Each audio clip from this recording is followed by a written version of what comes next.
Después de 9 años de la aparición de su celebrada novela La Uruguaya, que además fue llevada al cine hace poco, el escritor argentino Pedro Mairal vuelve a demostrar que se trata de un gran e importante escritor, con la aparición de su estupenda novela Los Nuevos, publicada por MC.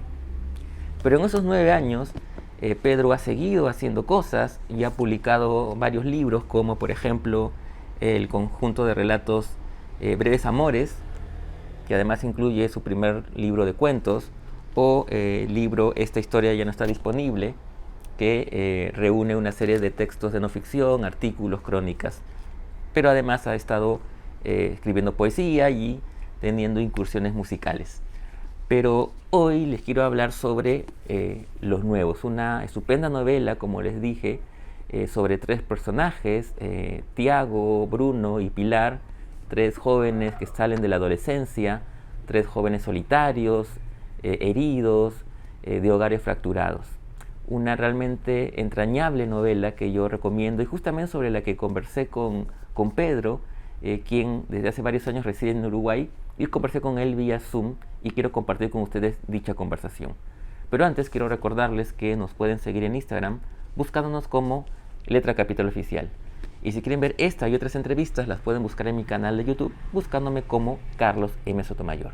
Ahora bien, sin más preámbulos, los dejo con la entrevista a Pedro Mairal aquí en Letra Capital.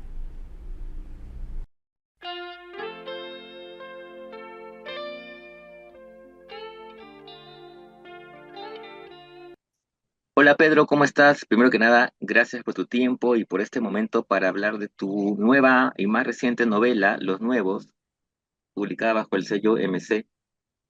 ¿Cómo estás, Pedro? Bien, muy bien, Carlos, ¿cómo estás? Bueno, yo quería empezar esta charla como suelo empezar siempre, que tiene que ver con una curiosidad mía, de desentrañar un poco el origen, ¿no? El disparador de una historia, de una novela, ¿no? Entonces quería un poco preguntarte si tú recuerdas esa primera idea de esta historia, de estos tres amigos, de las que ya hablaremos eh, eh, mucho más en un momento, pero ese disparador, ¿tú recuerdas en qué momento empieza la idea, en qué momento se te ocurre esta historia? Sí, fue en el verano del año 23, el 2023. Estaba en una zona de Uruguay que se llama Rocha, en la playa, y, y tuve una especie de fogonazo así, de una intuición de algo que es difícil de explicar, pero que tuvo que ver con cómo le pegaba el viento a unas plantas ahí en unas dunas, ¿no? Y, y hubo una conexión con mi madre, digamos, que había muerto hacía no mucho tiempo. Eh, entonces, ahí hubo algo, como ¿viste ese momento de Gladiator cuando toca, Maximus toca las espigas de su terruño mentalmente, ¿no?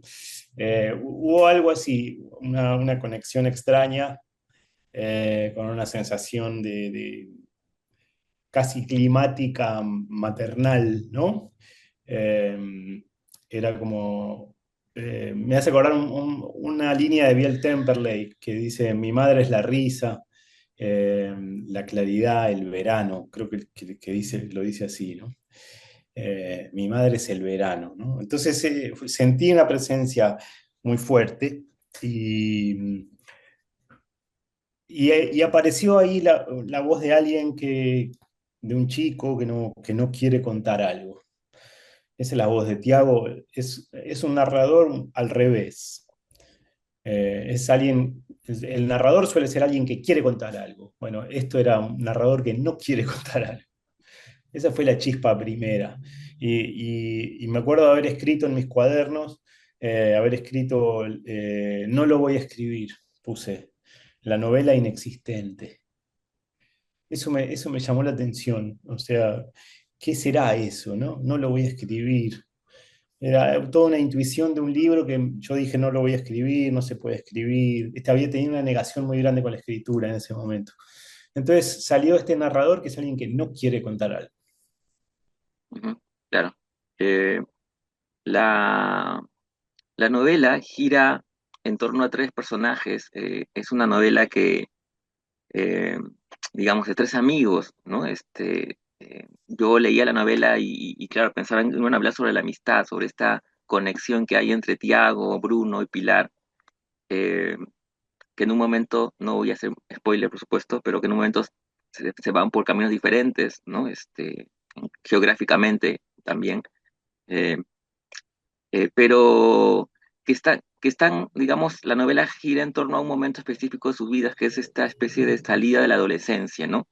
Y eso es muy importante en la novela porque nos encontramos con tres personajes, no sé si la palabra exacta sea quebrados, ¿no? Pero que sí que están, digamos, heridos por alguna razón, ¿no? En el caso de Tiago, la muerte de su madre, eh, digamos, Pilar, la relación con la abuela y luego el tema de clase, Bruno, la música y esta mamá opresiva, ¿no? Y se tiene que ir a estudiar una carrera, digamos, que no quiere estudiar, en fin. Son tres personajes muy, muy particulares. Y uno, o por lo menos yo cuando leía la novela, no podía dejar de conectarme con los personajes, ¿no? Con estos tres muchachos. ¿Cómo fue la construcción de los personajes? Qué bueno que hayas usado ahí la palabra que están heridos, ¿no? Porque sí, creo que escribí desde esa herida, escribí desde esa vulnerabilidad. Me parece que eso es lo que los vuelve cercanos, ¿no? ¿No? En el caso de Tiago es esa, estar en carne viva, con ese duelo, lo llevan a una especie de veraneo en la playa de felicidad obligatoria. Él no quiere estar ahí y empieza a tener unos brotes raros y pasa algo, ¿no? Provoca algo él. Y entonces sí, apareció primero esa voz y yo me dejé habitar por esa voz y eh, escribí toda esa parte, la primera parte, como una novela corta. Está Tiago, que habla de pronto de su amigo Bruno, que lo extraña. Es el primer año que no se ven, ¿no? Viste que eso es extraño cuando terminás el colegio, de golpe el primer año que no te ves todos los días con un amigo, ¿no? Su amigo Bruno entonces está estudiando, lo mandaron a estudiar economía a Estados Unidos, eh, en la mitad del hielo, ¿no? Con la nieve hasta el cuello. Y también entra en un momento en la novela Pilar, otra amiga de Tiago, que entra de una patada, patea la puerta para asustarlo, ¿no? Entonces ya en esa primera especie de novela corta tenía estos otros dos personajes. Y sin planearlo demasiado dije, bueno, ¿qué pasa si escribo lo de Bruno? Voy a probar, porque me gusta cómo funciona por el contraste. Tiago está en la playa, calor, sequía, hay un viento caliente que sopla durante todos esos días. Me voy a ir ahora al frío, a la nieve, al hielo que conocí yo en 2007, cuando estuve unas semanas en la Universidad de Wisconsin, en Estados Unidos. Ahí es el límite con Canadá, el campus al lado de un lago congelado, ¿no? Entonces lo ubico a Bruno ahí en ese ámbito terrible. Está en el receso invernal, en las vacaciones de invierno, solo porque no quiere volver durante las vacaciones, entonces queda solo en ese campus, se pone a trabajar. Bueno, eh, me gustó, me gustó cómo quedó Bruno y además, viste que la primera parte está en primera persona, la segunda está en tercera, se aleja un poquito. Y eso ayudó a la soledad de Bruno. Está muy solo. Los tres están solos, ¿no? Pero eso ayudó a la soledad de Bruno. Ahí está como si la cámara verbal, la cámara hecha de palabras, lo siguiera a una distancia todo el tiempo, de cierta alejamiento, ¿no? Tiene que ver, esa tercera persona es un poco su alienación, ¿no? Y entonces me gustó cómo quedó esa segunda parte y dije, bueno, pará, ahora, ¿qué tal si pruebo lo de Pilar, ¿no? A ver si pruebo lo de Pilar. Y ahí me metí en problemas, porque eso me costó muchísimo. me dio un trabajo terrible, tuve que hacer como 4 versiones. Estuve todo un año pegándome la cabeza contra el teclado, hasta que di justamente con la tecla de cómo hacerlo. Claro que es muy importante para la novela porque de alguna manera revela algo que no voy a revelar, que tiene que ver justamente con la posición de quien está contando las cosas, ¿no? Y qué Sí, cosas cuenta y qué no cuenta, ¿no? sí, totalmente, Carlos. Hay algo que el otro día me di cuenta cuando alguien me lo preguntó, que es que en la novela hay todo el tiempo una tensión sobre quién cuenta. Quién cuenta y quién es contado, o sea, quién es narrado. Entonces, Tiago no quiere contar al principio, le piden que cuente para que explique lo que pasó, pero él no quiere contar. Y dice, yo no lo voy a contar, no lo voy a escribir. Si lo escribiera, lo escribiría así, pero no lo voy a escribir. Eso en la literatura siempre es muy lindo porque la literatura funciona muy bien para lo no dicho, para lo que no llega a pronunciarse, lo que queda en el pecho. Siempre la literatura funciona en ese plano de silencio, ¿no? Y de la misma manera, después Bruno es un poco narrado o fotografiado por esa chica que conoce, por May. Le saca fotos, le roba el alma casi en esas sesiones de fotos, ¿no? Después Pilar hace un documental sobre la empleada que trabajaba en la casa de su abuela. Un cortometraje, digamos. Eh, y después hay una discusión en la última parte sobre quién está contando, quién narra eso, lo narra Tiago, lo narra Pilar, ¿no? Entonces, yo no había pensado tanto eso de esa manera, pero sí, evidentemente en la novela todo el tiempo se está poniendo de manifiesto esta tensión de narrar y ser narrado, y el problema de ser retratado también. ¿Cómo es que te narre otro? ¿No? Eso es siempre una especie de conflicto, ¿no? Así que sí, estas cosas las empiezo a pensar después, cuando me hacen preguntas, ¿viste? Yo no las pienso como tema cuando estoy escribiendo, sino que después me doy cuenta bueno, me doy cuenta de lo que hice casi como si escribiera en estado medio sonámbulo y me despertaran. Y después me explican lo que hice de alguna manera. Es curioso eso. Claro, porque, digamos, pensando en esta cuestión de quién está contándolo, ¿no? Quién está narrando y obviamente quién está siendo narrado, porque eso nos lleva a pensar también, eh, digamos, si uno está siendo narrado, qué están diciendo sobre mí y qué cosas no están diciendo, ¿no? Es decir, Claro. no solamente quién cuenta, sino qué cuenta, porque ahora recuerdo que hacia el final de la novela, si no me equivoco, es Pilar la que pregunta, ¿hay que contarlo todo? ¿No? Sí, Eh, y eso también me hizo pensar, ¿no? ¿Qué se está ocultando, qué no está contando el narrador? sí. Es una buena pregunta esa y está bueno que lo hayas descubierto esa frase, porque yo no había reparado tanto en eso, pero es una pregunta que te haces como narrador a veces. ¿Qué hay que contar y qué no hay que contar? A veces es mucho más fuerte lo que no se cuenta que lo que sí se cuenta. La omisión, ¿no?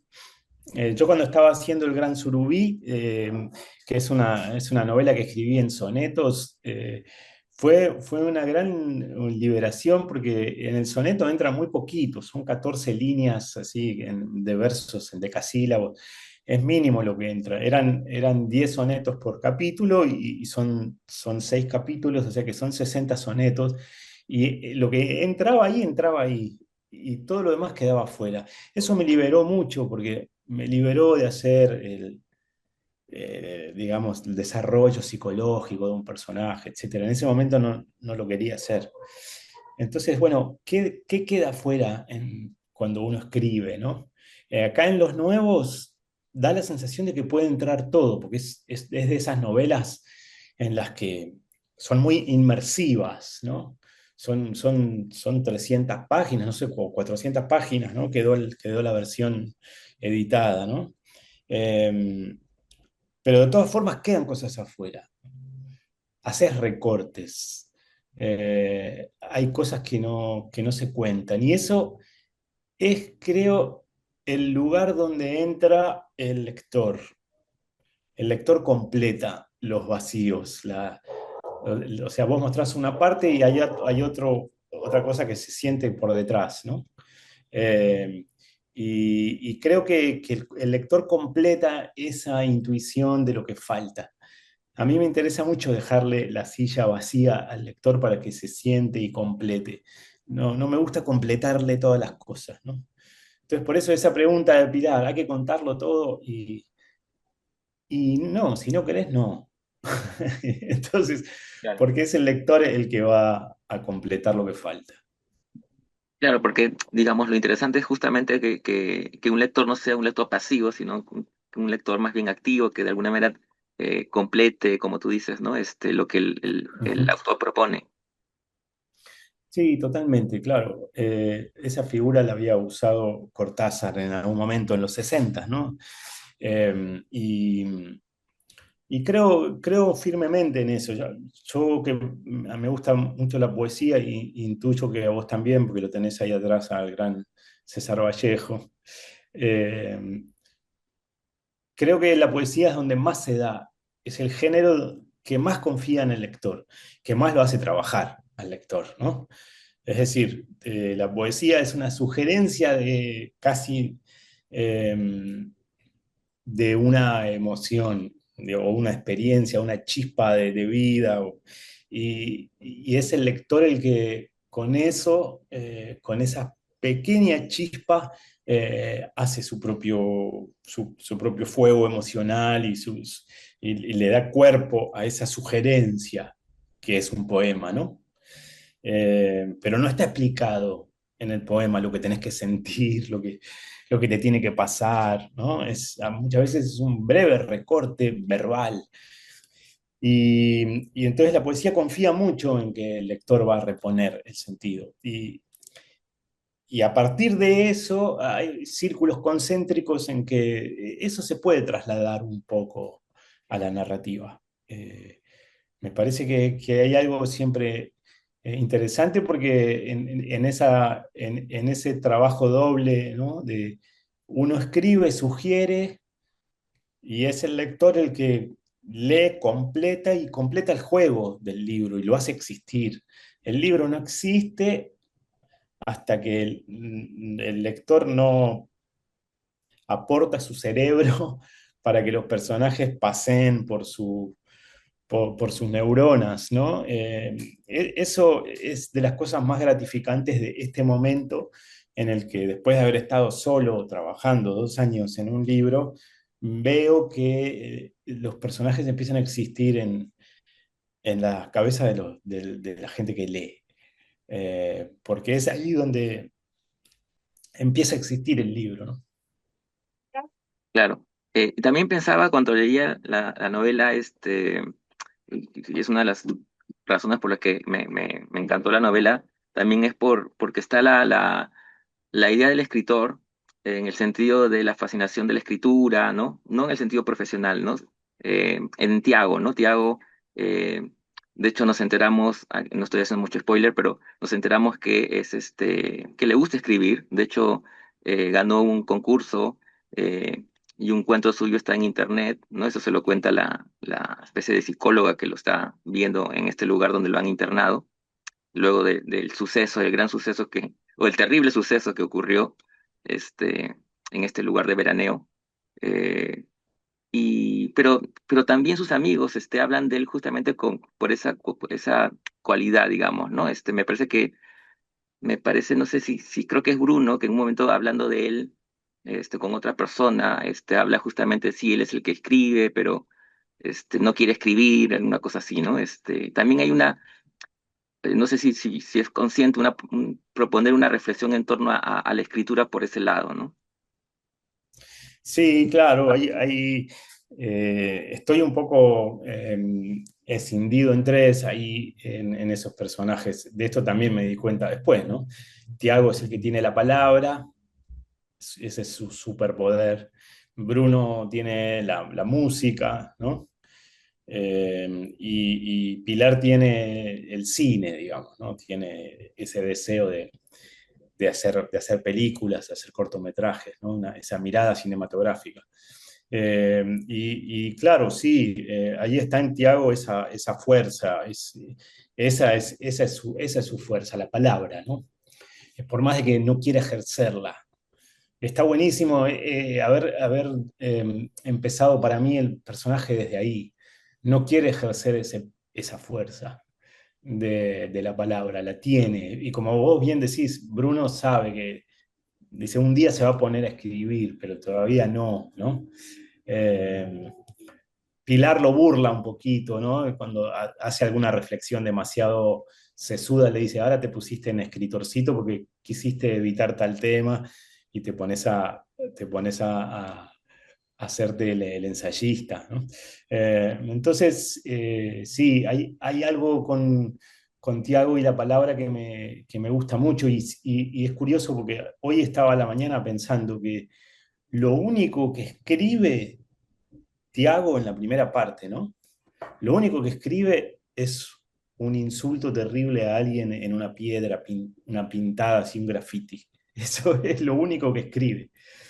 Todo lo demás es su silencio, ¿no? Pero después me quedé pensando en eso, ¿no? Como le escribe un insulto tremendo a alguien que le hace algo horrible, ¿no? Eh, pero estaba pensando hoy a la mañana justamente eso. Tiago no escribe, bueno, escribió eso. Y como bien decís, sí, en la escuela ganó un concurso de cuentos y el cuento sigue colgado online y él tiene ganas de llamar al colegio y pedir que lo saquen, que saquen ese cuento de la web, ¿no? Sí, sí. Es raro, te digo, Carlos, de dónde vienen estos chicos, porque yo te puedo mostrar estos vínculos conmigo, ¿viste? De los personajes, pero a la vez tienen un espesor y cobraron un espesor y cobraron una dimensión emocional que para mí es un misterio. O sea, yo les di espacio y puse todo mi cerebro para que eso exista, pero a la vez es un misterio de dónde vienen, ¿viste? De dónde salen. ¿Sí? Hace 3 años esto no existía. Me parece bastante curioso, porque en una novela como La Uruguaya yo podía decir, bueno, agarré cosas de mi vida y la exageré, hice el personaje más antipático que yo, un poco más antipático que yo. Eh, o sea, profundicé cosas de mi propia experiencia, en todo caso las llevé un poco más lejos. Pero acá no es tanto eso. Entiendo un poco el Frankenstein que armé, partecitas, pero hay una gran medida, una gran dimensión de estos personajes que para mí es un misterio total. Eh, Además de, digamos, de la amistad de estos tres chicos, de estos tres solos, o chicos solos, como hemos hablado, ¿no? Eh, que se conocen si no me equivoco, en la escuela y justamente conectan por esas soledades, ¿no? También me llamó mucho la atención, me pareció muy, muy, muy entrañable incluso ciertas relaciones con algunos otros personajes, ¿no? Por ejemplo, pienso en este hombre, eh, Aguirre, ¿no? Que establece una relación casi como de un maestro, ¿no? Con Tiago, y se arma un vínculo muy, muy potente, ¿no? De hecho, um, hay un momento en que él va a verlo, ¿no? Después de no verlo un tiempo y además porque había caído enfermo. Pero también, por otro lado, me pareció muy, muy entrañable la relación de Bruno con su padre, ¿no? Mm, qué Por bueno. un lado está la madre opresiva, pero al mismo tiempo hay una complicidad con su padre, ¿no? Musical, comparten, se mandan canciones para que escuche el otro, ¿no? Que para que vayan descubriendo música diferente, ¿no? De Ujú. hecho, hay una parte que a mí me pareció muy, muy entrañable, que es ya cuando Bruno está en Wisconsin, ¿no? En Estados Unidos, y conoce a esta chica de origen asiático, pero canadiense.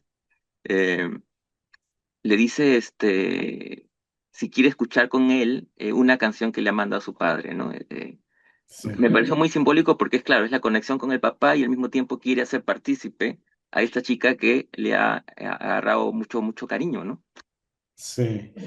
Sí, en particular, bueno, primero el tema de los maestros me parece que hay algo que salva ahí, ¿no? Porque están los nuevos, ¿no? Que le da título a a la novela y no los menciono así, pero están los viejos también, ¿no? Y aparece el padre de Tiago como una figura bastante odiosa, la madre de Bruno también, la madre de Pilar también.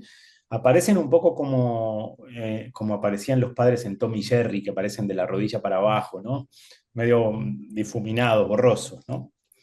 Eh, y poniendo obstáculos, viniendo con sus expectativas y sus mandatos, y estos tres amigos están esquivando esos mandatos familiares. Pero encuentran maestros de una manera medio oblicua, ¿no? Entonces sí, efectivamente Tiago encuentra un maestro en este hombre que cuida los caballos en este lugar de veraneo, Aguirre, y entonces ahí encuentra también una especie de grieta en esa burbuja social que pretenden crear en ese paraíso artificial, ¿no? Eh, Encuentra una grieta por donde encontrar, donde ir al encuentro de algo auténtico, ¿no? Que a él le parece auténtico fuera de toda la hipocresía de su ambiente social, ¿no? A Bruno un poco le pasa también eso cuando está con esos amigos mexicanos, se hace amigo de unos chicos mexicanos que trabajan en mantenimiento, ¿no? Y que también lo sacan un poco de la burbuja del campus.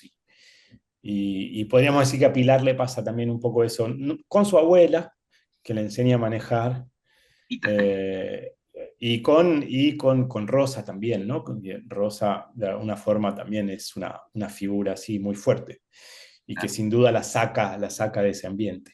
Y la escena en particular que decís, sí, Bruno tiene una relación con el padre un poquito telepática, o él lo cree así, escucha las canciones de la playlist de su padre, que le manda su padre, y cree identificar o cree entender mensajes en código, en las letras de las canciones. Y en particular, ese fragmento donde la hace escuchar a May, es el Viena Concert la primera parte del Viena Concert de Keith Jarrett, ¿no? Que es un concierto de piano muy impresionante. Son unos 45 minutos más o menos, creo, de una intensidad musical absoluta. Por momentos te pones a escucharlo y estás como atravesando el infierno. Eh, Empieza muy luminoso, se vuelve muy oscuro y después vuelve con unas notas mayores a esa primera luz. Es realmente una pieza musical impresionante y Bruno queda atravesado por eso, preguntándose estas cosas. ¿Por qué me diste esto a escuchar, papá? Piensa, ¿no? ¿Por qué me diste a escuchar? ¿Y cómo sabes que yo tenía que escuchar esto ahora? ¿No? Sí, qué bueno que reparaste en esa parte, Carlos, porque es una parte del libro que me gustó mucho escribir. Son esos momentos de mucha intensidad y que uno no sabe si van a funcionar, ¿viste? Porque una es la intensidad musical que estás escuchando y otra es lo que vos estás logrando con las palabras. No sabes si se va a lograr transferir eso, ¿no? claro, pero de alguna manera también la música tiene una importancia en la novela porque como medio de conexión, ¿no? Es la conexión entre Bruno y su padre, pero también al mismo tiempo Mm. la conexión o parte de la conexión de los tres amigos, digamos, ¿no? Para quienes todavía no leen la novela, forman una banda, ¿no? Tiago creo que toca la guitarra, si no me equivoco, eh, Sí, Pilar toca el teclado, ¿no? Y Bruno el bajo, ¿no? sí. Sí, forman una banda que se llama Hijos Únicos, y escriben unas canciones, ¿no? Están empezando a tocar, se empezaron a conocer, se conocieron de hecho en el club de música del colegio, de alguna manera los reúne eso, y, y hubo muchos desertores y quedaron esos tres. Y entonces aprendieron a tocar y siguen tocando y ya entonces en esta etapa de los 19, 20 años se ponen a componer y a escribir canciones. Entonces lo que hice es que al final de todo hay un código QR que te lleva a un audio de esos tres tocando en un ensayo. Eso lo grabé con amigos músicos, lo canta una chica que se llama Miranda Díaz, que canta divinamente, y entonces falseamos un ensayo de Hijos Únicos. Es como una especie de bonus track, un desprendimiento de la ficción hacia la realidad, ¿no? Y como bien decís, sí, la música funciona en el libro así, como se mandan mensajes subliminales con las canciones que escuchan, las canciones que se mandan, las canciones que se escriben, ¿no? Claro. Es una novela con playlist, de alguna manera. Sí, totalmente, sí. Y es una novela con tres canciones escritas específicamente por mí para la novela, que eso me parece que fue la primera vez que confluyó mi tarea como compositor, bueno, compositor es una palabra muy grande, escritor, autor de canciones, que sí, que es algo que estoy haciendo hace unos 10 años, siempre paralelamente a la narrativa, y en esta novela confluyeron en mi faceta musical y mi faceta narrador. Sí, estupendo. Ya para terminar, aunque podría seguir preguntándote muchas cosas respecto a la novela, que he disfrutado y que yo, por supuesto, la recomiendo, que ya se puede encontrar en Lima, quería preguntarte un poco, digamos, qué proyectos vienen a futuro, porque tú escribes relatos, también escribes poesía, y bueno, y también está el tema de la música, que también es otra de tus facetas. Sí, bueno, es una buena pregunta esa, Carlos, porque también me lo estoy preguntando, porque cuando salís de una novela así, quedás un poquito mareado, ¿viste? Como, ¿y ahora? Y necesitas agarrarte de algo porque si no te quedás muy pegado a la recepción de un libro. Y tenés que tener cuidado con eso, porque es una instancia que puede ser muy gratificante, pero a la vez es dopamina, son como likes, ¿viste? Y por supuesto hay gente que puede no gustarle el libro, ¿no? Pero lo que digo es que es una instancia un poquito como de chequear los likes en tus redes sociales, ¿viste? Tenés que tener cuidado con eso. Entonces, estoy reuniendo mi poesía, eso por un lado. Por otro lado, tengo un libro muy raro de párrafos, lo llamo párrafos chúcaros, son unos párrafos muy bizarros que escribí paralelamente con la novela, unos párrafos sueltos donde se detona el lenguaje. Eh, Hay mucha influencia del gran César Abraham Vallejo. Ahí espero que haya. Eh, y, y después, ¿qué más?